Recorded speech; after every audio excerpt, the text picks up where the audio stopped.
So I will just do a real quick introduction and hop out. My name is Casey Holder. I coordinate our classes and events here at Precision Camera. Today we're very excited to have a really cool roundtable with Brian Linhoff from Sigma, Jack Salamanchuk from Panasonic, and Todd White, who's a Lumix Global Ambassador. And we're just going to be talking about the L-mount ecosystem and everything that offers. With no further ado, though, I'm going to go ahead and turn things over to Todd, Brian, and Jack. And thanks, guys, for being here with us. Thanks, Casey. Thanks for having us. Cool. Thanks, man. Appreciate it. So this will be fun. So if you guys have questions as we go through this, I've got a series here of questions prepared. But if you guys have them in the attendees group there, feel free to type those in, and I will grab those as well as we are doing our session here. So let's get started, guys. Do y'all want to give a little bit of background of what you guys do and your relationship with Lumix and Sigma? Sure. I can tell you right now that so I'm Jack from Panasonic. I've been lucky enough to be at Panasonic since the beginning of mirrorless. I remember the first mirrorless camera. I've seen a lot of cool innovations, from the first time I had full-time live view to going to getting something with some amazing telephoto support, then amazing and limiting video recording, and then now kind of our next phase and working with the L mount and having a full line of full frame product. It's been a great time. I cover a lot of the U.S., Texas, Florida, Midwest now. So done a lot of things. Have a huge background in video and stills, and known Brian a really long time. Brian, you've been with Sigma quite a long time as well. Yeah, so I've been with Sigma for 5 years. Actually, I think like a week ago, 5 years. Before that, I worked for Sony, and then before that, I worked selling some of the first cameras at Camera Store. I was a store manager and moved into working for the different companies. So my role with Sigma is I'm a technical rep, and I do some sales and all kinds of different things. But I work on the cinema side and I work on the still side, so I know a pretty good amount about video, stills, lenses in general. I've known Jack pretty much this whole time, and we're still talking. It's a good thing. Yeah, we're good friends. Can you hear me, Brian? Yeah, I can. Okay, great. So yeah, no, we've known each other a long time. We've got a good relationship and a lot of cool products that work together. So let's, speaking of that, let's go ahead and dive into that topic there. And specifically, how many L-mount lenses are on the Sigma roadmap for the Lumix L-mount series? Can you speak to that, Brian? Talk about that. So it depends on how you actually qualify this, but I will go with like directly L-mount lenses to start with. So we have 11 lenses we've taken from like our general lineup that we've kind of made into all the different mounts. So we make those for like say Canon and Nikon cameras, and we also make them for L-mount. So those are what people traditionally think of as Sigma are in our art class. All those kind of art lenses are available in an L mount. They look great, the 85, the 105, the 135 portrait there. We got our wide angle there also. They're all the prime lenses. But then we do make 4 dedicated mirrorless lenses for the L mount, which I see as the future for us in this. A 45, a 35 1.2 is simply stunning. A great wide angle in the 14 to 24 and 24. And that's going to do nothing but grow over this year and into the next. So, cool. That's great. That's great to hear. And I personally have tried a few of the lenses working with projects for Precision Camera, and I really love the 35-1.4. It's one of my workhorse favorite lenses. So good job on that. Really like it. I designed it myself. No, I didn't. That's great. So one of the other questions is do I or does someone get the full functionality on the L mount lenses? And that's all the autofocus features, EXIF data, so on and so forth. Face recognition, animal recognition, the whole deal. Does all that work in the series? Yes, it's a standard on the mount, so the lenses just kind of work. Where you lose a little bit of functionality is when we start using our adapter, the MC21. When you take one of our EF lenses, you do lose a lot of that functionality, some of the advanced functionality that I love out of the Panasonic cameras. But your autofocus still works. You lose things like continuous autofocus and eye autofocus. Those things, you start losing some of that when you use an adapter. But in general, if it has an L mount on the back, it's going to work. So. And absolutely, Brian, you actually have a couple of other adapters, right? You have, what else can you adapt other than EF? So we do have the beautiful Sigma SA mount. If you know about it, you know about it. If you don't, maybe you don't. It's not a discussion for today, but we do also have the MC 31, which would take a PL lens, so a cinema lens, something like this guy here. It'll go on the back and it'll go right to the L mount. So it's perfect for stuff like our FP camera, which will do like raw video, or say like an S1, S1H that are being used in productions. Having those professional quality lenses make those cameras totally viable for major work. So without that adapter and stuff, a lot of people don't want to use those because they want to just use the PL mount in their whole production. So it's very well built. It's a tank. I got it right here. So. Hey Brian, if you could actually show the front of it, doesn't it also have what's different about it in the center? What most PLs won't have. It'll have the screw. Yeah. I was like, you're leading me there, Jack, but I can't find water. So yeah, there's a small, like right here on here, you can take a screw and you can literally mount it to the camera. So it's basically like putting a dedicated PL mount on there. It's totally shimmable, so you can adjust how your back focus works. So you can make sure that your focus marks on your cinema lenses are hitting right. Like it says it's at 2 feet, you're going to be in focus at 2 feet. And those are all very important things for a big production. So yeah, see, the reason I mention it is I was on a quest to find a great L mount adapter for the S1H, and there are not a lot of great ones out there, a lot of cheap ones. Yep. And I don't want the lens to start drooping and then get those wonderful front elements on the floor. So the fact that they built something that's actually stable that I can recommend, that I can get it at a place like Precision Camera, is a huge feature to me. Yeah. So, I mean,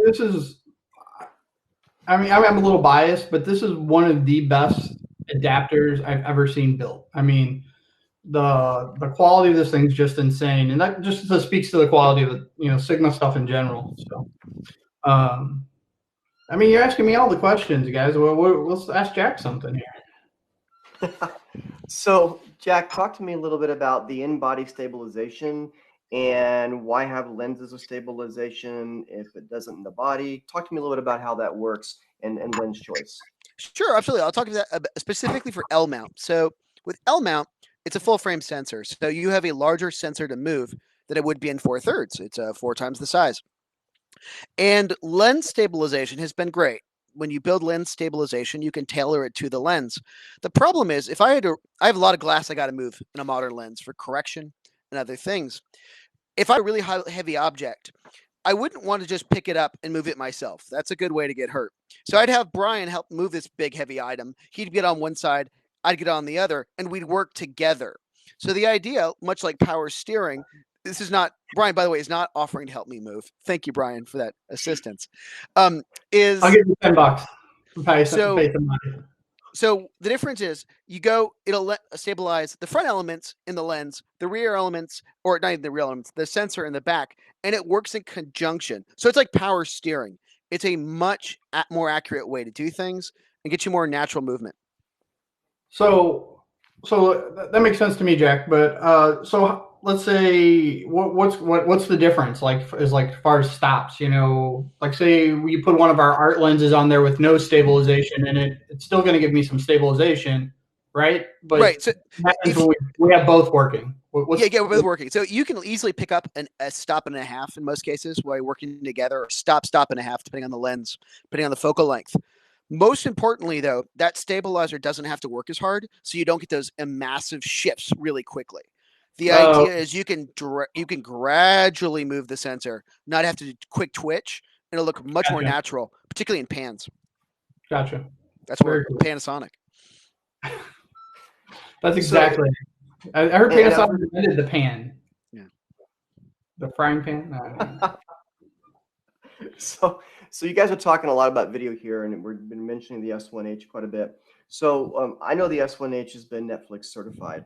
Are there any projects that you can mention that it's being used on?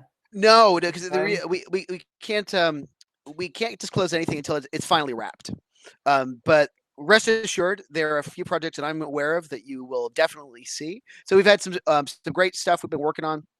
A lot of short clips have been posted to our Panasonic social. But in terms of a Netflix production, several things in production, but nothing quite I can announce until it's done. That's production schedules around the world right now have been a little disrupted. Okay, just a little bit. Major stuff for you will have heard of. So going back to the glass, Brian. So I think you may have covered this briefly earlier, but the L mount glass, is it 100% designed for mirrorless?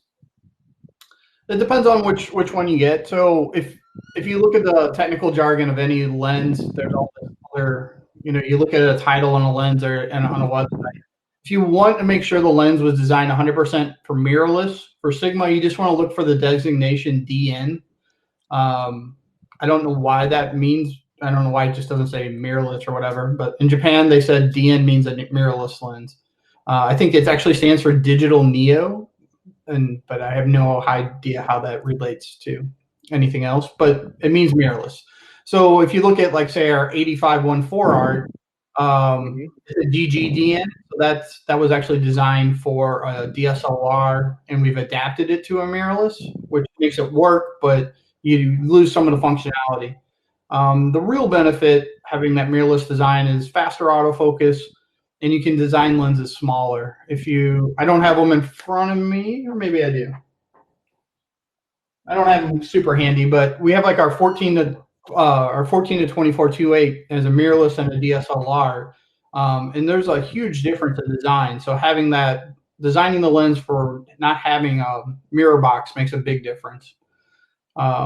And then also we just don't have to worry. The other huge thing about a mirrorless camera in general I love is we just don't have to worry about micro adjusting ever again. It's a lens to make sure it's hitting focus properly. Right. That's a huge advantage that I do not miss. Mm-hmm. Yeah, I would agree. And speaking of the range of lenses, and you were talking through those, what are the widest and also the most telephoto lenses that are available in the L mount right now? I'll tell you what I got. I'll let Jack tell them what you got. So I do have a 14 to 24 2.8 zoom, which is beautiful. That'd be the 14 would be the widest I have right now. And then the longest is for us is going to be a 135 prime. So I think you got something a little bit longer than that, though, right, Jack? Yeah, I do. So my widest is going to be 16 to 35. So 16, and that's an f4. And then we'll reach all the way to 200 millimeters. So we have a 70 to 200 f2.8. And then if you really want to go longer, we have a 1.4 and a 2 times teleconverter available. Cool. So definitely can fit all the needs there with what most photographers are going to have and what they're going to need to get the job done, for sure. You guys have a 70 to 200 f4 also, don't you, Jack? If I remember we do. Right. No, absolutely. And that's a great option. I really like it because it saves some weight. And that's a big deal to me as a wildlife guy. And it's absolutely beautiful. So yeah, we have an f4 and we have an a 2.8. Yeah, I remember taking that out for a spin on our FP, and one of the disadvantages of the FP is there's no internal stabilization, but the stabilization on that lens worked beautiful, even with the FP. So it was nice to have. So I'm getting some shots on it. Now, Brian, for those of you who have not been exposed to Sigma's amazing marketing department, what is an FP? So an FP is this guy here. So if you look at my hand, it is an L mount. So this is our 45 2.8. There's a camera, and that is a full frame sensor. As of today, I believe it's still the smallest full frame sensor camera on the market. So it's just a really small, pocketable, lightweight camera that does amazing things. Industrial design. The big thing about it is it can shoot cinema DNG raw files to like just a little solid state. It's a 12-bit file, so getting an amazing high-quality video file out of such a small camera just opens up a huge world to different people out there. It's also just a great walk around. I just want a small camera. I don't want to take a larger camera with me because of weight. I can just take this guy. It looks inconspicuous. So it's our best-selling camera ever. Well, and that's the beautiful thing about the L mount is that I've used the FP with a 24 to 105 from Panasonic, and it works great. And that gets me a good kind of wide range of available zoom. And then all of our stuff works with the Leica family of products too in the L mount. So, for example, if you wanted a Leica lens, they've got plenty of primes, they've got plenty of zooms, they've got plenty of bodies, and they're all going to be interoperable and they're going to work well together. You know, until Sigma came out with a 70 millimeter macro, which I really love, free plug. I would have had to get the Leica version, which would be not a 1-to-1 macro. It'd be a 50% macro and significantly more expensive. But the thing is, I like is if I wanted to, I could take a Leica L mount body, and it's a great optic, and then I could go get Panasonic's 50 millimeter 1.4, which this S Pro means it's been certified by Leica, and I have an amazingly sharp lens. You know, so I could put that on a Leica body and have amazing results. I could put that on the Sigma FP, get amazing results. And then obviously the Panasonic 3 full frame cameras we currently have. So I haven't actually got to shoot that 50 very much, Jack. But that's your loss. I know. You'll have to let me borrow one. But I want to say you guys out Sigma on that lens by making it somewhat large. Can you speak a little bit to the lens and how it functions? I mean, why is it big? I mean, I get this question all the time. It's nice for me to ask somebody else.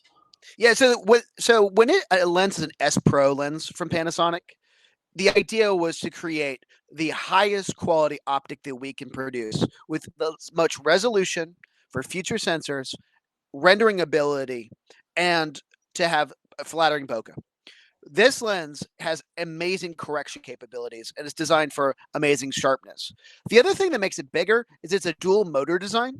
So you have the right motor for the right application. So it can equally be at home for still photography or continuous autofocus and video. So it's a great daily driver. Also, the fact it's a clutch design. Pop my clutch right here, because it's going to make it a little bit easier. So I have that manual override. So I'm going to get beautiful focusing. So and I'll speak to that because I use that lens a lot when I'm out shooting, and it is probably the sharpest lens I own in my kit right now, and use that for portraits and for a lot of the shooting that I do, and I use it a lot for video as well. It's fantastic, and a lot of times I'll set up a dual camera setup, and I'll shoot a wide shot with my 24 to 70 on like my S1, and I'll drop the 50 on my S1H as my tight shot to cut back and forth, and they work really well together, and it's just gorgeous for sure. And the bokeh, absolutely. That was the idea: is they make the best lens we can, regardless of size, and that's why it's so large.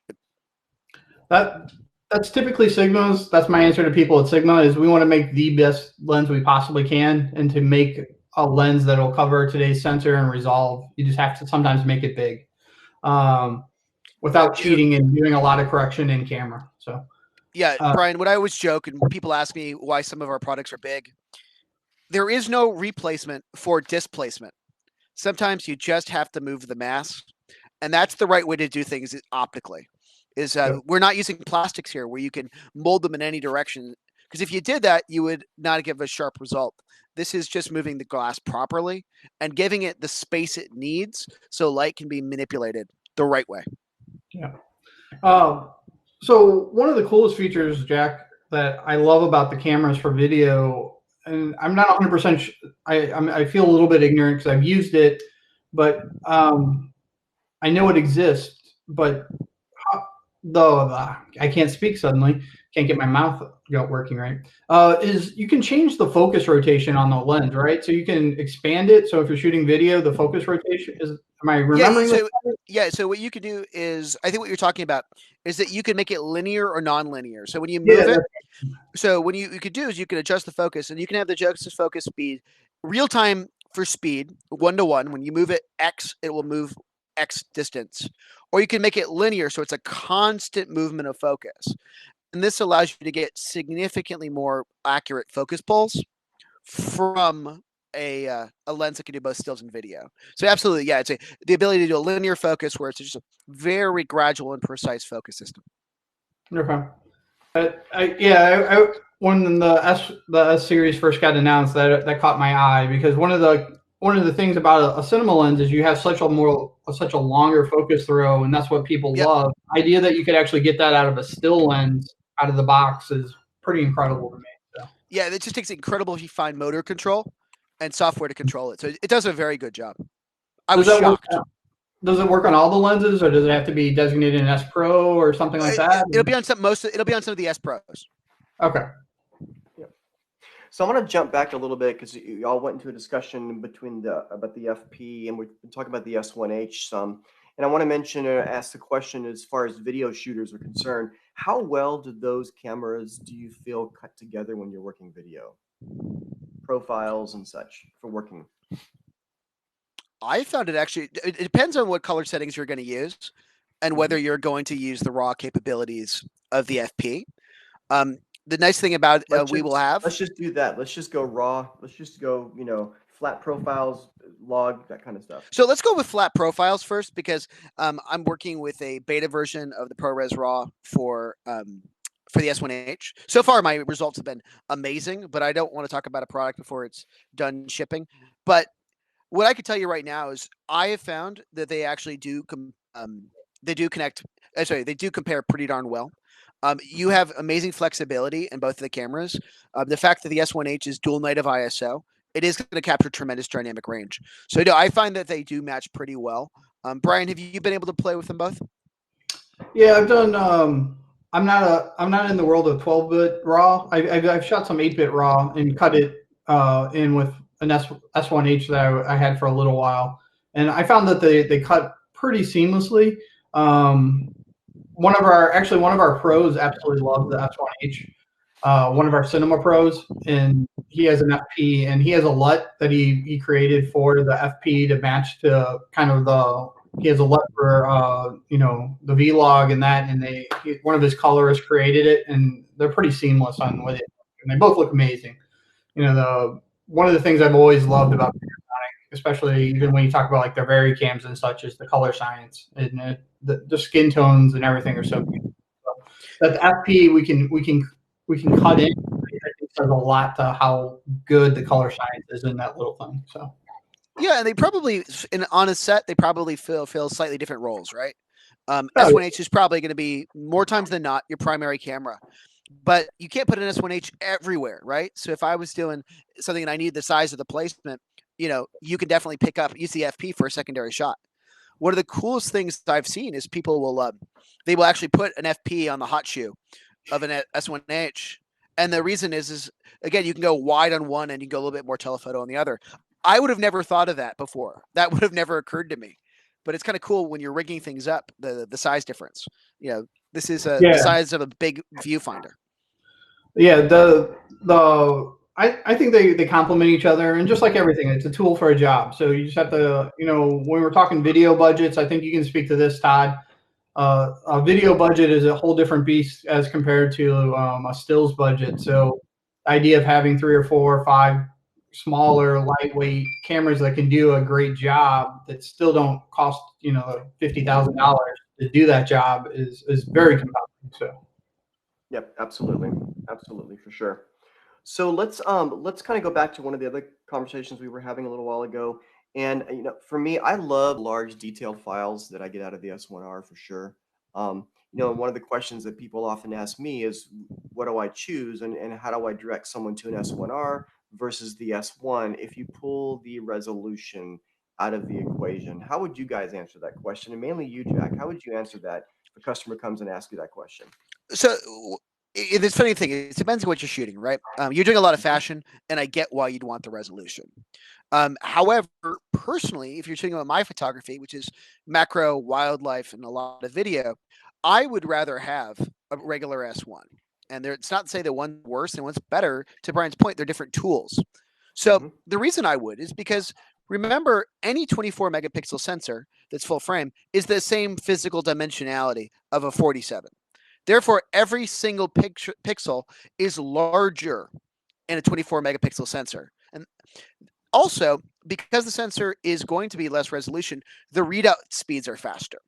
Why do I care? So for low light photography, fast pans, and in maximum dynamic range, I feel a 24 megapixel sensor will do a better job. Dynamic range are pretty similar, but I definitely find for low light that a 24 is going to do a better job. And for fast pans for video, less resolution equals more speed. Also, because of the firmware available for the S1 regular S1, I can spend $200 and I can get full vlog, which is amazing, which I cannot get on the S1R because of readout speeds, and I can get the ability to support 10-bit color. I think for me, for my shooting, the S1's a better Swiss Army knife, but that doesn't mean it's the right tool for everybody. Yeah, I personally shoot the S1R a lot. I might be considered a lazy photographer because, I'm like, oh, I'll just stay here and take the shot. I have, way too many megapixels. I'll cut half this out and it'll still be a great file. But the FP uses a 24 megapixel sensor, so I'll agree with you a million times on that, Jack, and everything you just said about the Swiss Army knife approach. So, if I was to spend my own money, I'd probably go with the S1 over the S1R, just because of the versatility of that camera. But the files I've gotten out of S1R are some of the best I've ever seen in my life. So yeah, the color is just amazing, and that's the nice thing about the cameras is the viewfinder's the same, the engine is the same. It's just the difference in sensors. Let's stop a minute and talk about that viewfinder. Yeah, it's the best one I've ever seen. It is amazing, both in terms of color reproduction, sharpness, and magnification. It is the highest resolution viewfinder that I'm aware of. Yeah, it's simply stunning. If I'm going to guess most everybody in the chat or listen to this might be an L-mount shooter. If you're not an L-mount shooter, and you can get into a camera store hopefully soon. I think Precision is open, so you can get in. The viewfinder alone might sell you on this camera once you put it up to your eye. It's simply stunning. So yeah, thanks. And it's true though. The first time I saw it, I asked, "Is this a pre-production or is this a production viewfinder?" And they said, "It's production." I'm like, "You can put this in everything?" And they're like, "Yes, we can, and yes, we will." Cool. All right. So going back to a little bit on some lenses here, I'm going to ask both of y'all to chime in on this one. What is your favorite L-mount lens? Do y'all have one that you find as your workhorse lens that you prefer? If you had one lens to take out and shoot. Go ahead. We have a 35-1.2. It's simply stunning and gorgeous. It's everything as big as that 50 millimeter Jack loves, but it's a 1.2. I just love it. So it's pretty simple for me. So. And Todd, I'm tough to deal with, so I won't give you one. So my favorite, though, honestly, is the 70-200 f2.8. I love it. I love the way it renders. I love the color, and the files are just amazing from when you use it with an S1 or S1R. Love it a lot. But if you ask me which lens I use the most, it's actually the 24-105 f4. It is stupidly sharp and it's stupidly versatile, and it has a 50% macro. To me, the macro guy, before we had a macro that was a full frame macro for the system, I was using that for 80% of my macros. I now have a dedicated macro lens for the system, but it's amazing. So that 24-105, I know you're saying, oh, it's the kit lens. Oh, no, don't sleep on it. It's amazing. I will agree with that. That's an absolutely wonderful lens, and that stays in my kit that goes with my S1H all the time. That's like a go-to lens for that, especially for the video side, because I'm not shooting a ton of video at 2.8 really, especially if I'm doing like talking heads kind of stuff. I need a little bit more as far as the aperture is concerned to keep that person in focus. So love that lens. But I'll say for myself, when I'm out shooting, I find myself using the 50-1.4 a lot. That's probably 75% of what I shoot with. And I did a series of portraits, if you will, recently.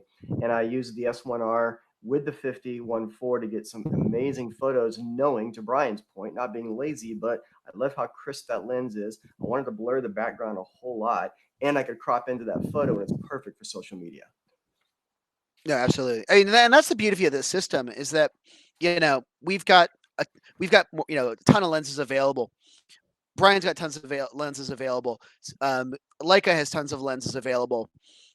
All sorts of other manufacturers now are starting to produce them. So it's a whole system. If I don't make the right tool for you, even though I make a lot of lenses, somebody out there will. And there's a lot of complementary, stuff going on. For me, the fact that and now I'm getting some of those gaps filled in means that, other than a super telephoto, which I can't wait for, pretty much everything is already filled. And with a 2x teleconverter and the 70-200, I can get most of what I need anyways. But I'm still waiting for Brian to ship a 60-600 or something, and then everything I would need is kind of full. If he doesn't want to, maybe someday we'll have one. I'll admit, Jack, that I can't wait for that either. It made me sad when I had to pull out. I won't name the camera company. I pulled my 60-600 out, and I had to pull a DSLR body out, and I was like, "Where's all my fun stuff?" And it wasn't there. So. I got a shot. The image was great, but the buttons weren't in the right place and all that good stuff. So one of the things that people run into, and that is a common question when someone's going to buy a lens like maybe a Sigma that goes to Lumix, is about how to handle the firmware updates. So let's talk a little bit about how you do firmware updates for a Sigma lens if you're using that on an S-series Lumix camera. I'll throw that to Brian, I'm sure. It's pretty simple. You download the firmware and put it on a card and put it in the camera and run the firmware, and it'll update the lens. At least that's the way I remember it happening. Yeah, if it was really bad, he would have remembered. No, yeah. That's exactly how it works. But I will give you a pro tip from someone who does a lot of firmware updates. Now that Precision is opening back up, I can't wait to do firmware update days. When we hopefully we'll schedule this soon, and I will, it'll be another Jack Friday event where I will do firmware. It's really easy. It's you download the firmware to the card. Now, and when I say this, when I'm in the Mac OS or Windows, I do download directly to the card, decompress on the card, put the card in, go to the wrench, firmware update. It's super easy. Just please make sure you bring me a fully charged battery, guys. Please. And I'll even, and I'm sure Brian would be happy to help you do some firmware updates on his Sigma lenses as well. Now, Brian, I have a question for that. Sure.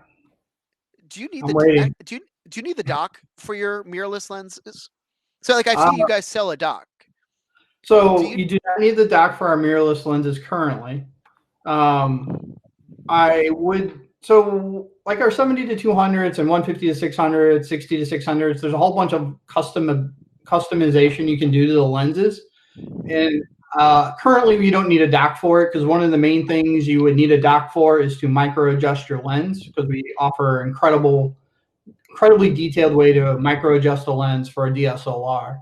I mentioned it earlier. The beauty of a mirrorless camera is that need just disappears. It's not a conversation I ever have to have with anybody, and to be honest with you, that's a conversation I'm glad I don't have to have with anybody. That being said, I could see us having a dock for these in the future, because the going through and customizing the lens with a dock just specifically for like a super telephoto that would come out, I could see that happening. But as of right now, there's no dock, which I'm actually quite happy about. It's one less thing I have to carry around. So. And that's really where my question was going about the firmware updates, because there's so many that you have to have the dock versus being able to do it in cameras. So that just goes back to the relationship and the functionality across between the two brands. Yeah, and I'm going to speak to a guy that has 6 different cameras in my bag from 6 different manufacturers. Putting a card in and just updating the software is by far the best way to go. It's been seamless. I've never had any issues with that. FP gets firmware update the exact same way in the Panasonic. I will say several years ago, there are other manufacturers make you run software and plug your camera into a computer. I bricked 2 cameras within a week, so that was not fun. So needless to say, I have not had that issue with any of these. So. Ouch. Yeah, it was a bug in the software. If your computer went to sleep, it basically stopped the update process and bricked the camera. It was wonderful. maybe you don't want to have Brian firmware update your cameras. You come see me at Precision on Fridays. I'm just saying the updater in Panasonic is Brian Proof. So, and the FP. You can't, but no, it works great. So one of the questions that I have here also is, what is the one focal length you would like to see either of the companies make for the L-mount series? Is there a dream focal length out there? I mean, I want to see a super telephoto, 150 to 600, 60 to 600, something like that. I think Jack would love to see that too. I think he's already mentioned it. That's where I'm at. I mean, we have, if you really look at the system and look at what's covered, I'd like to see a native portrait lens also. I love our 105 or an 85 or our 135, but native to mirrorless, so that we can really just ramp up that speed and get that stepping motor, but you can also use it for video. I would love to see something like that too. So since Brian already said the 60 to 600, whether it's from Panasonic or Sigma or anybody else, Leica, if I could afford it, I want a 180 macro. I want a 180 macro. If we're gonna, but if it's sky's the limit. Yeah, but I'm like one of the 6 people. I have a 180 macro in my it's a Canon mount though. Sorry. And the other thing that I'm looking forward to is what we've always talked about is, as we're going to more and more focal lengths, we'll be able to hit some smaller lenses eventually. I think that's the goal, is to have a wide variety of price points and focal lengths and to have all sorts of kind of stuff. Yeah. And I'm going to throw a question in here just because I'm curious, and since I get to ask the questions, is how do you guys prioritize, or how do either one of the companies prioritize what lenses get released first in a roadmap? Market demand. I mean, that's 24 to. That's why. That's why you see a 24 to 70 to 7200. Those are the workhorse lenses, right? That's the thing. And then the 50 millimeter 1.4, that was a prestige halo product. We wanted to build the best lens for what we consider the best mirrorless camera ever built in the S1, S1R, S1H. That's why you needed something that could support them both. But that's also why you see like a 24 to 70 come out first, a 7200, a 24 to 105. Those are the heavy lifters that sell a lot of lenses. Maybe Brian has a different experience, but that's why a lot of things are done the way they are. And then that's why 16 to 35 in our line had to be done. It's because our customers asked for it. Yeah. So I have a little bit of perspective on this in that at least typically it takes about 3 years to make a lens. So from design concept, planning, production, prototyping, and everything, I think that's been accelerated a little bit, but it takes a while to come up with a lens. And so I think you have to prioritize what the market wants and what you're going to sell the most of.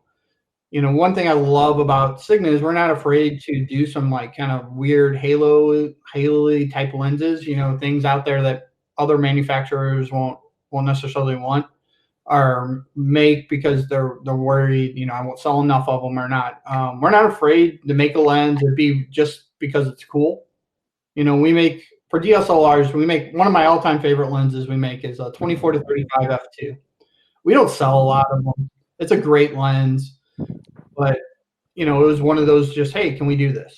And sometimes that really pays off. If you look at our 18 to 35 1.8 for DSLRs, it's probably it's still to this day one of our best sold lenses. It's used on anybody that has shot any type of indie video all the way up to major productions probably knows that lens in one form or another. We see on GH5s all the time. Yeah, I probably sell that lens more for video than I do anything, and it's by far the best-selling lens I have for Macro Four Thirds, even though I make Macro Four Thirds lenses.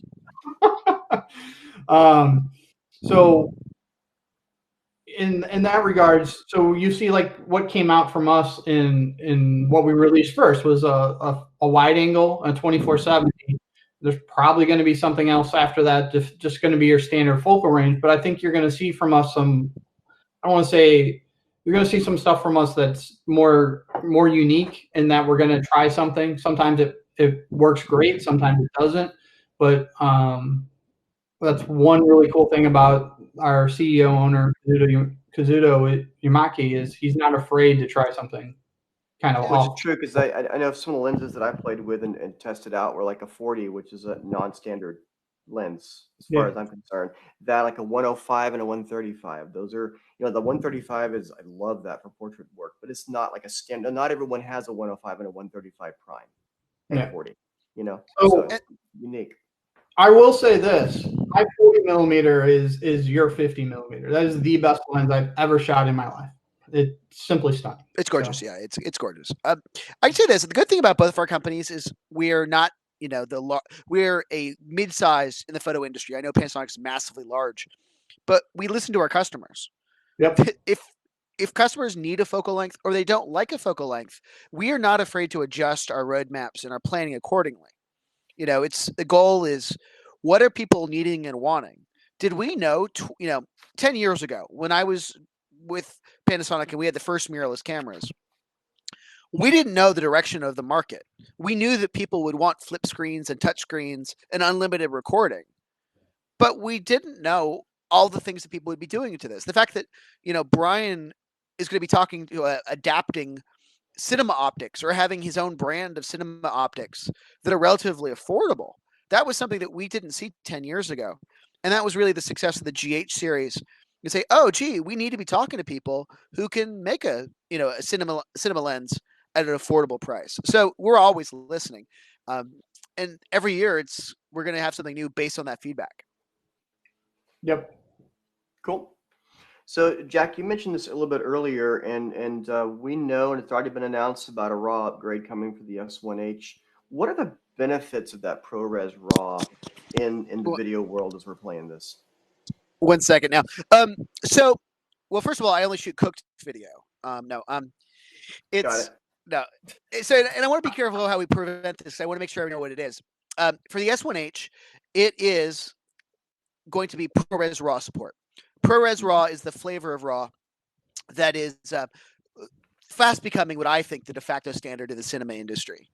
It's Apple's brand of RAW, and it's a lightly compressed RAW file that's visually identical to RAW. It's amazing to work with. It's got great support for acceleration. I really love it. And this will be a free firmware update for the S1H. It's coming out at the end of May. What you're going to need is you're going to need a Ninja 5 from Atmos, plug it into via HDMI, record to the recorder, and it will be a amazing upgrade because it's raw quality with now Adobe has support, which is great. Apple's already had support. So it's cross-platform, easy to work with. And because it's so mainstream, you've got hardware acceleration. This is where the headset and the PC gamer in me pops out. If you don't have a data format that's supported by your video card, things are going to lag. So coming out the end of May, it's going to be available for the S1H, and I'm super excited. Now, some people may be wondering and asking, and they probably know this, but from the S1H, I can already record to my Ninja 5, and that's just straight video format, nothing fancy or exciting about that. Or well, I would disagree with that. It's 10-bit, which is full frame, and so it's very lightly compressed. You can go to 400 megabits per second, but the disadvantage of that is it's not raw video, you can't do things like completely change the white balance after the fact. So if I was shooting live events and I was going to do concerts, I was going to do all that kind of stuff, I actually think the codecs of the camera as is are pretty good. I like the Rec 709 because I can turn it and burn it. It'll look beautiful. But that raw capability means that I'm going to get the ultimate in workflow for post. If I'm really going to do color correction and not just put a LUT on it, I am going to get significantly less compression and the ability to change my white balance. So, and in my opinion, better sharpness. Although people will argue one way or another. Cool. But Jack, thanks for taking that. All right. So, guys, we're kind of coming to the end of a lot of our questions that we had here. I've got just a few more to throw at you guys. Favorite Panasonic camera of all time, Brian? You've used a bunch of different cameras. I'm sure all 6 of them are some flavor of Lumix in your bag. Just kidding. But if you had to pick one, where do you sit? I actually I had the privilege to play with an S1H. I absolutely adore that camera. I'm tempted to actually pay my own money at full retail price so I can actually get one. So cool. I'll give you a free battery, Brian, if you buy it at Precision. Joking. Joke for the just like 7 years. So Jack, what about you? If you had to go back and pick, you've been around for a while here and seen mirrorless from the start with Lumix. Where do you sit with that question? What do you think? Okay. And well, I want one. I don't want your usual. I'm Jack. I'm gonna give you 2. I want 1. Oh no, you're getting 2. You're getting 2. But I'm doing our friend here a solid. I like the Sigma DP0. I think it's a great point and shoot. It's a very advanced point and shoot, but it's great. There you go, Brian. No, for my camera of all time, you're gonna laugh at me and you're not even gonna believe me. Are you ready? I think I know what's coming. I think we've had this conversation before. Go ahead. Okay, and I can't do camcorder, right? Wow. Yeah, that's right. That's where I thought you were going to go. But go ahead. Okay, so I'll do something that's not. I actually like the classic. It's still in the line. I actually like the FZ300. It's a bridge camera that has a 12 megapixel sensor because it doesn't need more, and a constant f2.8 lens from 25 millimeter to 600 millimeter. Brian's looking at me like, why would you choose that? And the reason I'll tell you why would I choose that is not only dust and splash resistant, it will close focus to a centimeter. So I have something that I can do amazing macro with, and I don't have to worry if it gets wet. I have water killed many cameras, so I like that. But yeah, my photo product of all time right now is the Panasonic X2000 camcorder. That thing is awesome. I love its live streaming capabilities. That's the camera. I own an S1H that I would use to back up my S1H. All right, there we go. Which I think we've talked about me getting my hands on one of those, but we'll let that go. We're working on it. They're selling too well. They're selling too well, Todd. Check your local stock at Precision. Exactly. All right. So then let me ask you this: both Panasonic and Sigma have unique features in the camera bodies. So I've asked you your favorite camera, but tell me about your favorite 1 or 2. I'll open the door for that. 1 or 2 favorite features and most useful features in the cameras that you like your go-tos are like, oh my gosh, if I didn't have this, I'd be dead in the water. Jack, we'll go first with you. Absolutely, because I'm the fast one to respond.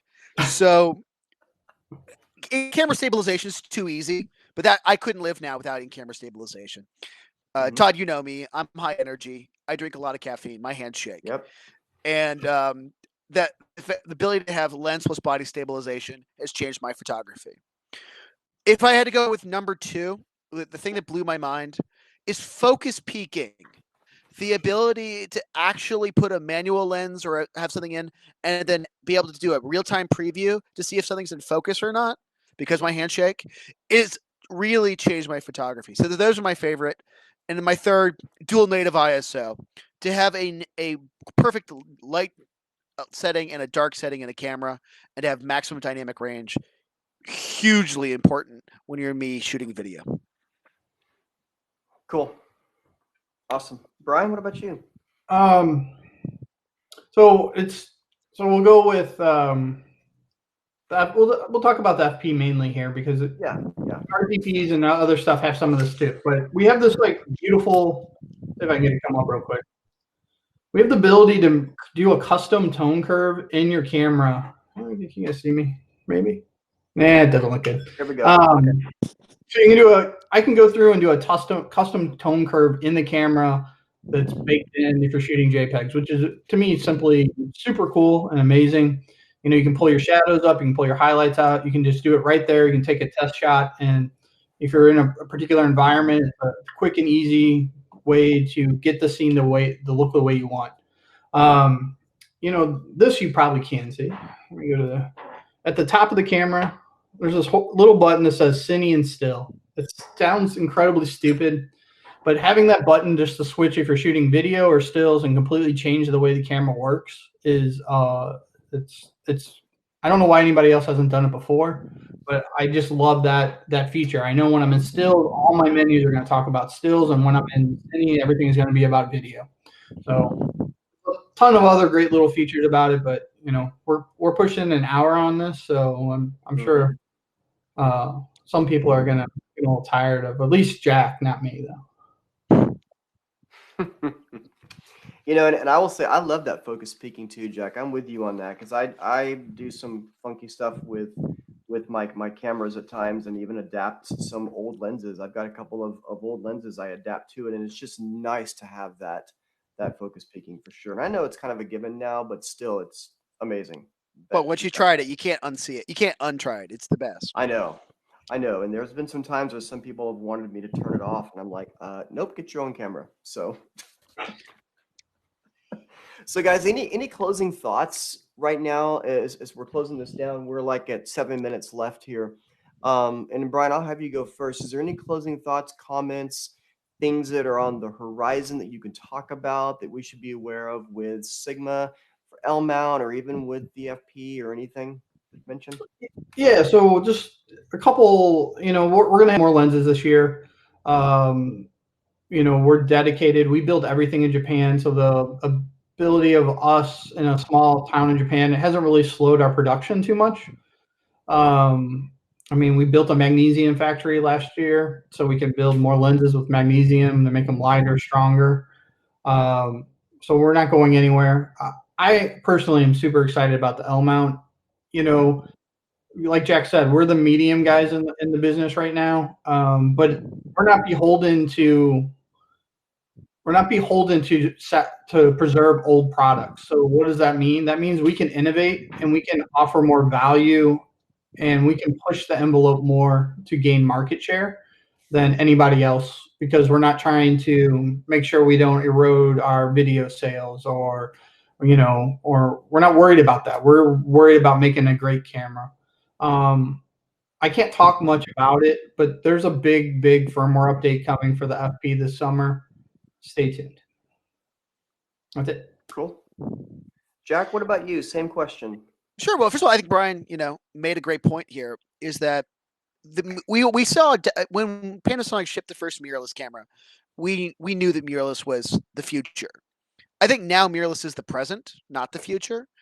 And the fact that we don't have to worry about supporting lens mounts from the 80s or the 50s means that we can really innovate in new, profound ways. So that's really exciting.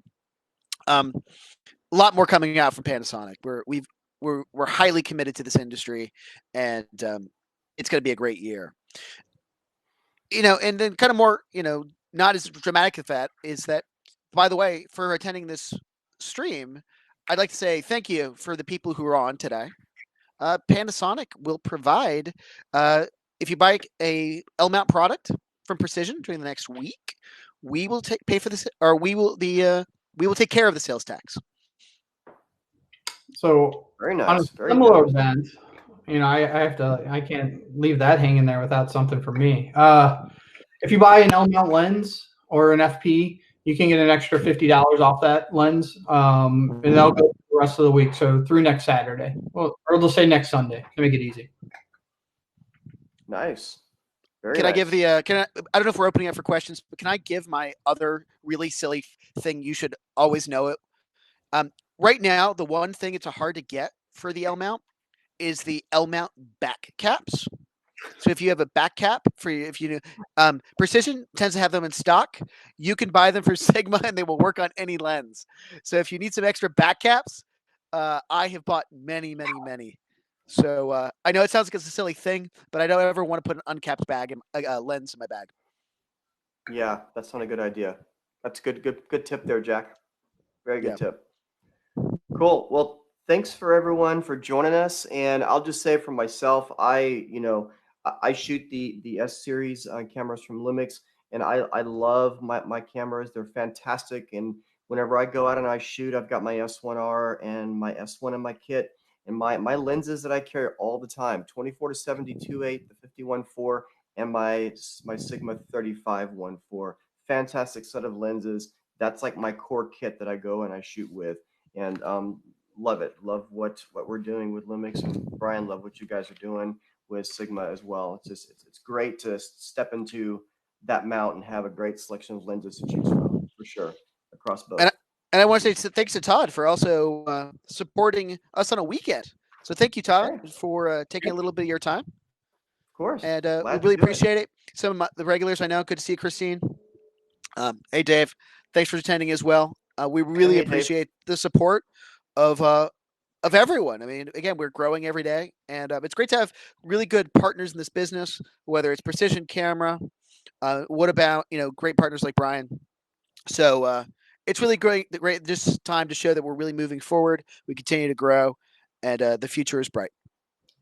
Christine, I'll talk to your question there. You're waiting on the 70 millimeter. If you could just call the store and talk to your salesperson and ask them to put that 50 on there. We'll take care of it. Yep, just ask them to go ahead and put that discount on there. And when it comes through, when we finally ship it to you, we'll take care of it. Cool, awesome. And if Ian has any questions, have him call me. So perfect. All right, thanks everyone for joining in, and lots of good information here. So if you're watching this later on the feed for Precision Camera, do what, Jack? I said L mount. And if you guys are watching this later on in the feed, feel free to drop any questions that you may have as well. And myself and a few others will monitor that if any questions pop up over the next couple of weeks, and we'll make sure we address those and take care of them. But thanks for your time on Saturdays, both of you guys, and hope you're staying safe. And it's cool, things are opening back up some. It's nice to walk in the camera store and see everybody. So we'll see you guys soon, hopefully. Thanks, guys. Thanks, guys. Thank you. Bye.